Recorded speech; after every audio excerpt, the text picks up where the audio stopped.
বাড়ির ছাদে ছোটখাটো মন্দির তো অনেকেই তৈরি করেন, কিন্তু 18 ফুট উঁচু বিশাল শিবলিঙ্গ স্থাপন করে নজির গড়লেন জলপাইগুড়ি শহরের দেশবন্ধু নগরের ভোলে বাবার একনিষ্ঠ ভক্ত বিশ্বজিৎ দত্ত।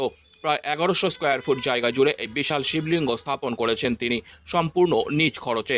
বিশ্বজিৎ বাবুর দীর্ঘদিনের ইচ্ছে ছিল এমন কিছু করার যা ভোলে বাবার প্রতি তার ভক্তিকে প্রকাশ করবে। সেই ইচ্ছাই পূরণ হয়েছে এই বিশাল শিবলিঙ্গ স্থাপনের মাধ্যমে। বিশাল শিবলিঙ্গ স্থাপনের বর্ষপূর্তি উপলক্ষে এবার ধুমধাম করে পুজো অর্চনা ও উৎসবের আয়োজন করা হয়েছে। শহরবাসীর জন্য এটি নিঃসন্দেহে এক বিশেষ আকর্ষণ হতে চলেছে। বিশ্বজিৎ বাবু বলেন, শিবের প্রতি আমার অগাধ ভক্তি, তাই বহুদিন ধরেই এমন কিছু করার পরিকল্পনা ছিল। অবশেষে সেই স্বপ্ন পূরণ হয়েছে। আজকে আমাদের বাৎসরিক পূজা 2 বছর হইল।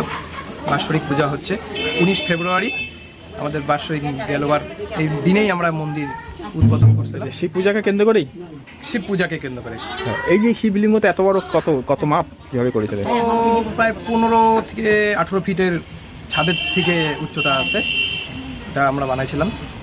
আচ্ছা, আমরা বানাইছিলাম বলতে আমি নিজে ইসে করছিলাম, আমার ইচ্ছা ছিল এটা মন্দির একটা বানাবো, আমি এই টাইপের মন্দির বানাইছি। এই যে ছাদের মধ্যে এত বিশাল, জলপাইগুড়িতে তো এই প্রথম। হ্যাঁ, আমি তো আশা করি, আমি দেখি নাই, আরও নিউজ চ্যানেল বা আপনারাও এর আগে এসেছেন, আশা করি ওরাও বলছে যে এরকম দেখি নাই। কত টাকা খরচ হয়েছে আপনার এটা করতে? এটা তো দাদা আমার আইডিয়া না, এটা আমার ইচ্ছা, আমার ইচ্ছা ছিল বানাইছি ওর ইসেতে। এর দৈর্ঘ্য প্রস্থ কতটা হবে সব মিলে? সব মিলে এটার টোটাল হচ্ছে তোমার প্রায় 1100 থেকে 1200 স্কোয়ার ফিটের মধ্যে।